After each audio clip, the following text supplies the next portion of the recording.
happily today, we have the ability to have somebody speak to us about the history of the Chicago Botanic Garden over these years, and not just somebody who has read about this history in a book or in magazines, but somebody in Kris Jarantoski who has lived it and nurtured this beautiful institution, created it, in fact, with a wonderful team for over 35 years. Kris is familiar to us all as Executive Vice President and Director of the Garden, and he has worked here in all facets of planning, horticulture, facilities for all of the years that he has served. He's also been very instrumental in the public gardens area of the country, serving on a number of boards and as well, and has seen gardens around the country and around the world. And we are proud to say that the Chicago Botanic Garden in these 40 years has become an international leader, truly one of the great gardens of the world. Thanks to you and thanks to Kris, and I'm pleased to welcome you here today, Kris, to talk to us.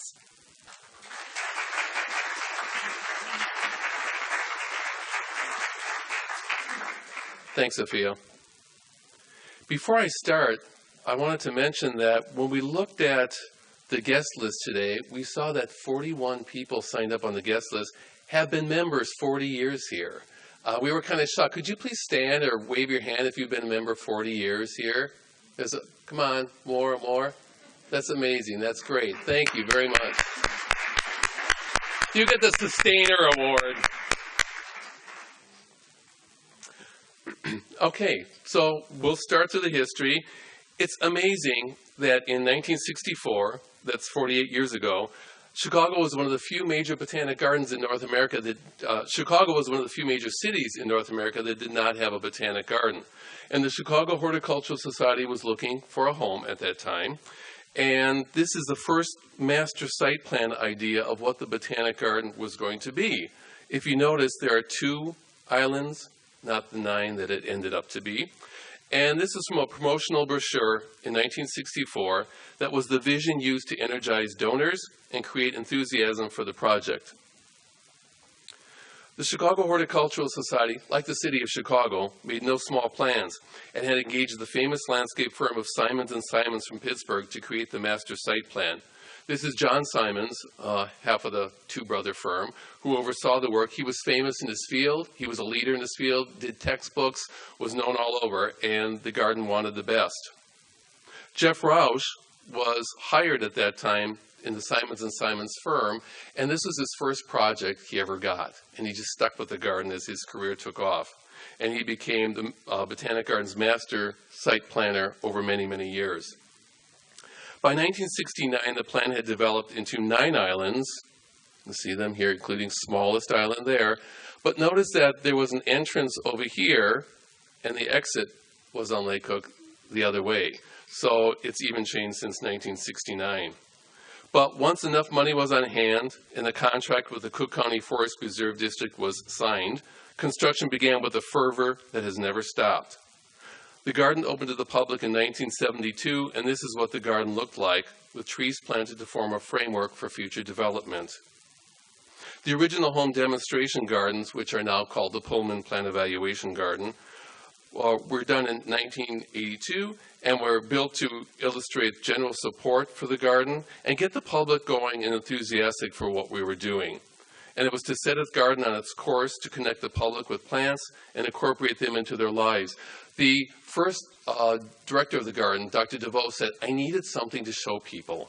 When they came to visit, I needed something here on site, or they wouldn't relate to anything. I needed to have some kind of show to generate some enthusiasm, and that's how this garden started. It was down in the south end, and the entrance was on Dundee Road.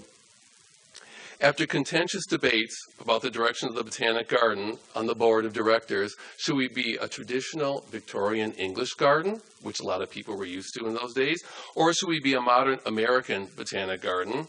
The board chose the famous architect Edward Larrabee Barnes to design the education building, which turned into the Regenstein Center, which is the building we're in now. And this building opened in 1976, but the debate was so contentious that one of our founders, Bill Pullman, who was on the board, left the board. and he left the garden in a huff. He was very upset at the way the garden was going, and he only appeared once after for a brief visit. And everybody said, "Gee, Mr. Pullman, hasn't the garden come a long way?" And he said, "Sure has, the wrong way." So he never quite forgot his original vision of a Victorian conservatory. Jeff Knapp, a landscape architect who now works in Cleveland, who worked here for a brief time, said that the Chicago Botanic Garden, in his mind, was one of the preeminent modern American botanic gardens that set the course for botanic gardens in this country and became a model for other gardens as they developed, and even those that remodeled themselves. Missouri Botanic Garden has been around over 100 years, and yet it's gone the way of our style in the landscape way. Speaking of this building, actually, if you look at the bricks and the style, it's very modern, it's very clean, and it set the tone for the entire Botanic Garden. And we have a vocabulary through the garden we follow, whether it's the walk surfaces, the walk edging, and we stick to it. It's one thing the Botanic Garden always does. For example, when John Brooks did the English wall garden nearby, he used the same brick, same color that you would see in this building, so it would blend in with the English wall garden, which is near here. The garden and its building quickly became the center for many different functions, for flower shows, activities, exhibits, and of course, the garden's first bonsai display. We were so proud of that when it was done. It's funny what we were proud of in those days. If you look back now, it probably wouldn't fly. But the plants that first went on the Japanese garden, the plants that were first planted out in many areas of the garden, we were very proud of what we were doing. This is an exhibit or a model of the Botanic Gardens building and its conservatories, and this was done at the Chicago World Flower Show in 1976-1977, showing what the garden was doing up here and trying to get people being interested in what was happening up in Glencoe. At that time, our main office was still on Michigan Avenue. I'm trying to remember the address, but my first furniture up here in my office came from that office down there. Notice the logo up on top. That's one of our many logos that the Chicago Botanic Garden has had. In the winter of 1980 and 1981, Jim Leiter donated production greenhouses that his company was not using anymore. These are the same greenhouses we use today. Now, when we did these greenhouses, we had one display garden and 100,000 plants in our collections. We now have 26 gardens we serve and 2.5 million plants in our collections, but we still have the same greenhouses.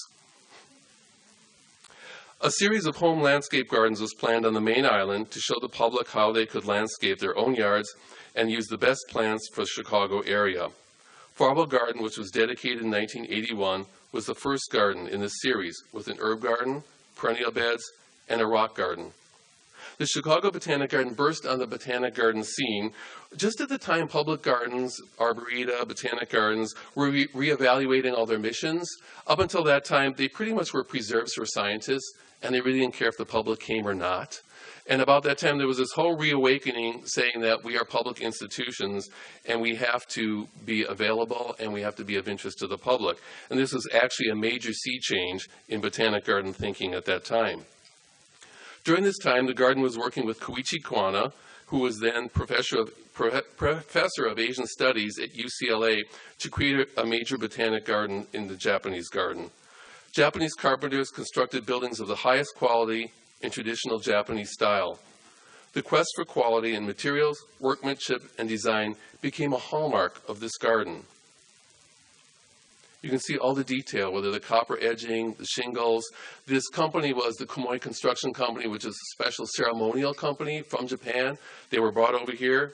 5 carpenters came over. They didn't speak English. They had a translator, and they built the buildings on site. They had built them in Japan, no nails, traditional construction, deassembled them and assembled them here again.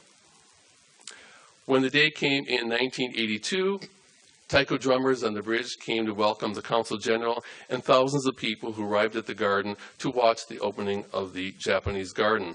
This hill that these people are on is the future waterfall. That's where they're all sitting looking out at the Japanese garden.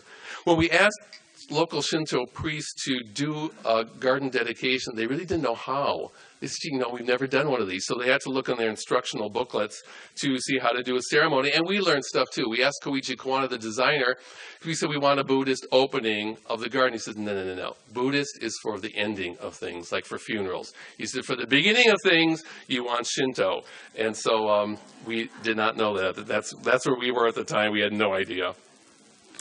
After this, the push was on to finish the home demonstration gardens. That's this whole area here. This is the Regenstein Center we're in now, and this is the future fruit and vegetable garden. You can see the causeway that was there that we could get onto the island back and forth from. And so this is the big push to finish off those home demonstration gardens. And as if one new garden opening a year weren't enough, the bulb garden and the aquatic garden were both dedicated in 1983. We sometimes forget how fast things went, and sometimes we would have two major openings in one year. We wanted to show with these gardens two groups of plants that we felt should be used much more in gardens. And over time, bulbs and aquatic plants have been used more and more, and they've become much more popular with the public. Remember our bulb sale this weekend? I have to put in a plug. Friday, members, 10 to noon, and then it opens to the public noon to 4, and it's on Saturday and Sunday also. It's part of our bulb festival this weekend. The Heritage Garden and the Naturalistic Garden, which is now called the Native Plant Garden, both opened in 1984. The Heritage Garden illustrates the heritage of the Botanic Garden world with a physic garden and taxonomic and geographic beds.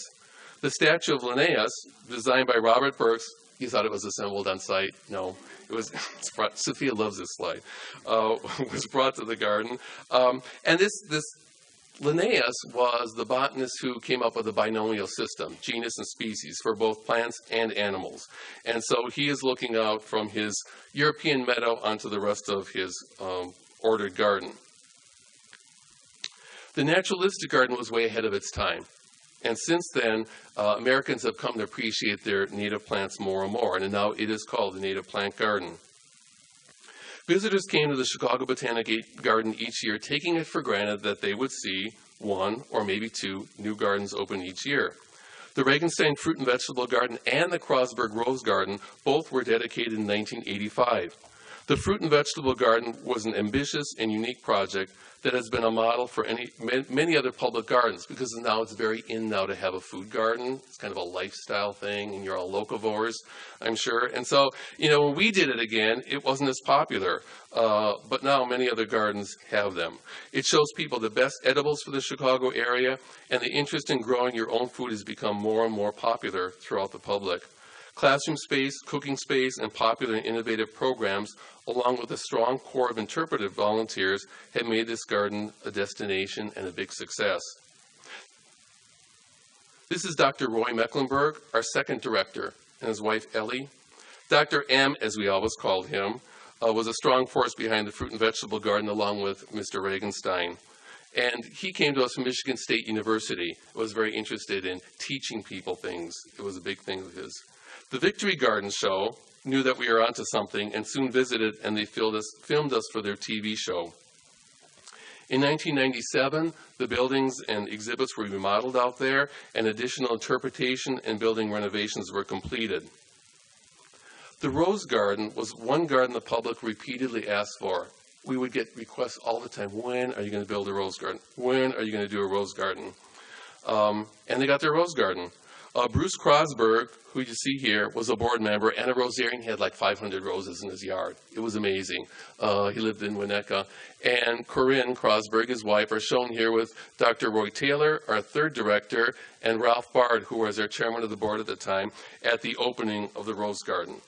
And Bruce Kreuzberg championed and really pushed the creation of the Rose Garden here at the Botanic Garden. In 1986, the Carillon arrived. Again, you thought it was assembled here, didn't you? But it was not. It arrived on a flatbed truck with lots of permits to get it here. It's become an icon of the garden. The bells are really beautiful if you get up to them closely. And it's been a reminder of the passing of time for all of us, and provides great Monday evening concerts during the summer. The Sensory Garden was dedicated in 1987 and was originally envisioned as a garden for the blind, until we consulted with blind people, and they said, we really don't want a garden for the blind. They said, do a garden everybody can enjoy, that we can enjoy even more. We learned a lot. I was just telling some people the other day, we learned a lot doing this garden. So we said, okay, well, we'll at least do Braille. And they said, don't do Braille. They said, have you ever tried to read Braille? They said it's almost impossible. Plus, many of us become blind later in life now, through diabetes, through macular degeneration, and there's lots of technology now. Don't do Braille. So it was very interesting. In these raised beds on one side of the garden, and we raise them because this is one area we try to have people touch and smell, and one is texture, one is fragrance, and one is color. And they want to color. And we said, but you're blind. And they said, well, we're not blind, we're visually impaired. And if you use complementary colors and colors that really contrast, we can see the difference in shades of gray and really appreciate what's going on. And we use different path surfaces, and it was an educational experience for us doing this garden, and very interesting and very fun. The other side, the woodland side, offers a different kind of sensory experience. Cool, shady areas which opened up to warm, sunny areas.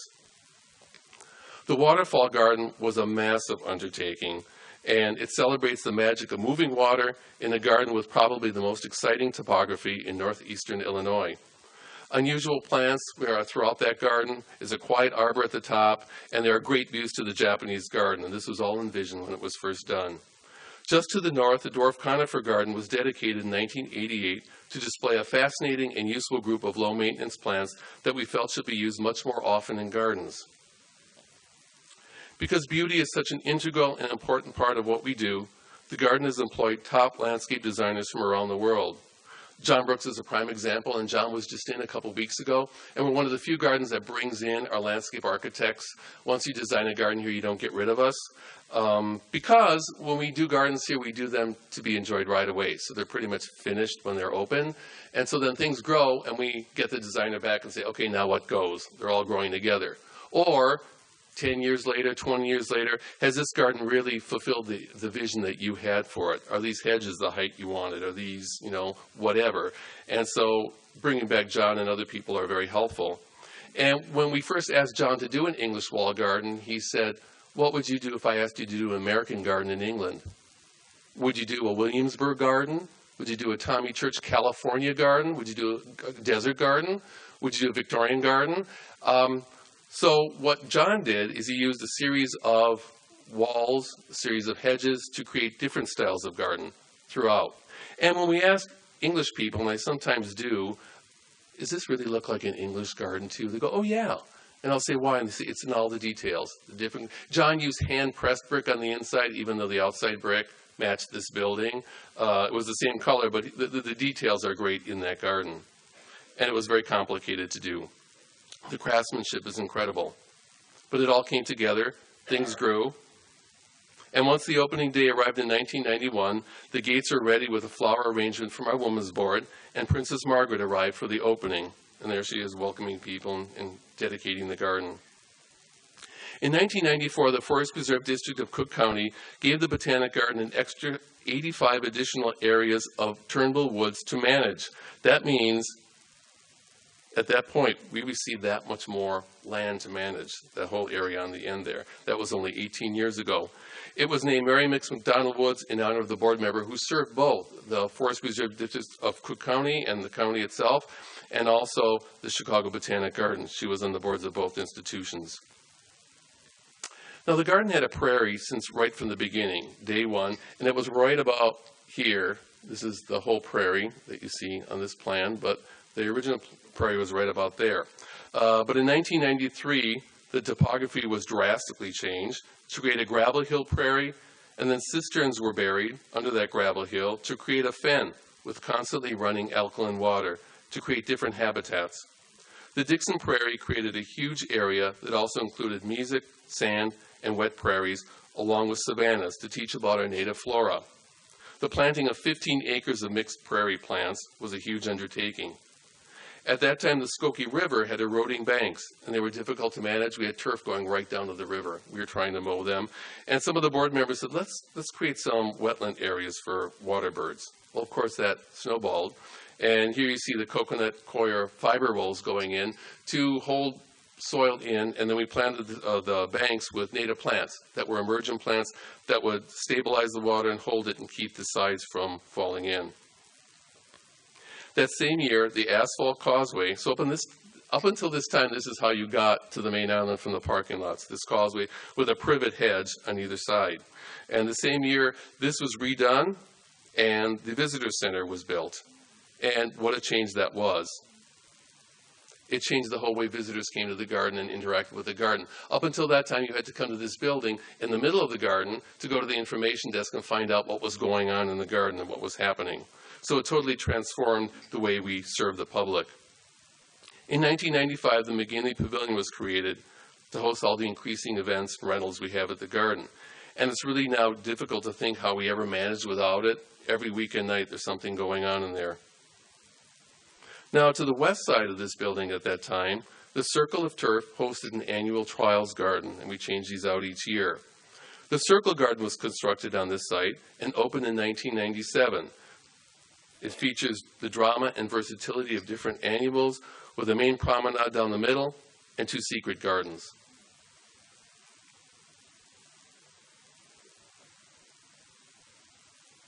The annuals allow us to change the plantings here a lot each year. It's surrounded by evergreen hedges and spruce, but it gives us a framework in which to really change this garden seasonally.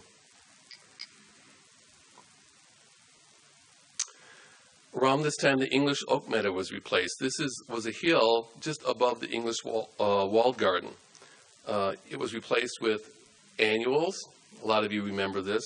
This comes every spring, our Iceland poppies, and in the summer, the people appreciate all the beautiful flowers. And interestingly enough, this wasn't supposed to be this way.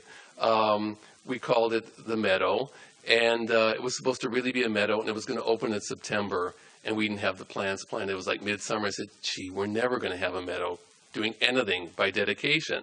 And they said, well, the dedication's in September. And so we thought, annuals, they work great. They'll go really fast. And people loved it so much that it has never changed. So every year it's annuals. In 1999, the Aging Learning Garden for the Disabled, part of the earliest complex of buildings on the south end of the garden, was sagging and getting older, and it was closed. On the main island, the Buehler Enabling Garden was built in recognition of the garden's horticultural therapy program, which is known throughout the world. We were one of the pioneers in that. This is a home base for our clients, and it also shows the public how people with any kind of ability can still garden. There are raised beds, there are hanging baskets that can be lowered if you can't get up from a wheelchair, and people who are getting older who can't bend down can appreciate the raised beds, or even if you can bend down, sometimes you can't get back up so easily. And so as the population ages, this garden will become more and more popular, I imagine. In the year 2000, the model railroad garden was built as a summer exhibit and was too popular to take down at the end of the season, so it's reopened every summer. At this time, some of our older gardens, like the bulb garden and the perennial beds and farwell garden, were renovated at the same time. And as you know, with gardens, they keep changing. And if you don't keep looking at them and you go away for a month or two and you come back, they've gone downhill. So you have to keep on top of it constantly. So we have to look at our older gardens and constantly reimagine them and keep them looking good. In 2001, Smallest Island was transformed into Spider Island by Michael van Valkenburg, who received an award from the American Association of Landscape Architects for his magical transformation of this island. And there were many ideas floating around earlier about what this island was going to look like, and I think he did a textbook case of design on this very small island, which used to look like a little cupcake or a turtle shell in the water, and he really changed it and made it look beautiful. Another famous landscape architect, Jim Van Sweden, seen here with Sheila Brady, was a partner in his firm, created the Gardens of the Great Basin, which opened in 2002. They are standing in front of Evergreen Island, now called Evening Island, which they transformed into the new American garden style, with extended shoreline plantings and bridges that connected the main island, which we're on, to Evening Island. So up until 10 years ago, you could not walk from this island to Evening Island. You had to walk all the way around the back road and over a causeway to get onto that island. Their traditional style uses trees and shrubs, but lots of perennials, lots of bulbs, and lots of grasses for a kinetic and beautiful color combinations. In 2004, the garden raised the berm along the Edens Expressway and topped it with 1.25 mile long brick wall. The wall is 1 brick thick, actually, but the bricks are like loaves of bread. They're really huge. At the time, people were amazed that we were doing it, but actually the big thing that came out of that, besides getting the view of trucks and the noise of trucks on the spur ramp out of the garden, was that many people didn't realize that the Botanic Garden went down to Dundee Road. They were shocked, because when you come north on the Edens, you see the sign after the spur ramp. And they thought that's when the Botanic Garden started. So when they saw the signs and the wall going down to Dundee, they were all surprised.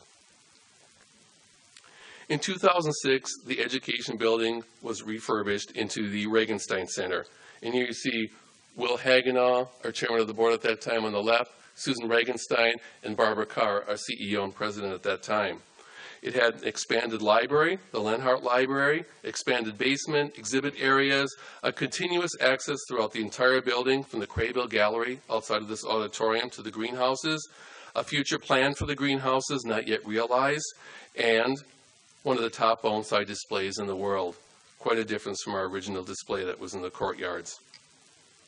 The Esplanade and Crescent Gardens, designed by Dan Carley, who was the father of modern American landscape architecture, were completed to welcome people to the garden and connect the Regenstein Center with the North Lakes. And these mums you see here, they're just going out again. They're still green, so I have to come back in a week or two and see them again. By 2008, the Dwarf conifer garden had become overgrown and was totally redone with a main staircase that welcomed the public into the garden, an asphalt path system that allowed disabled people to get from the bottom all the way up to the top and then to the top of the waterfall, and a beautiful combination of just showing the incredible diversity of dwarf conifers and their companion plants.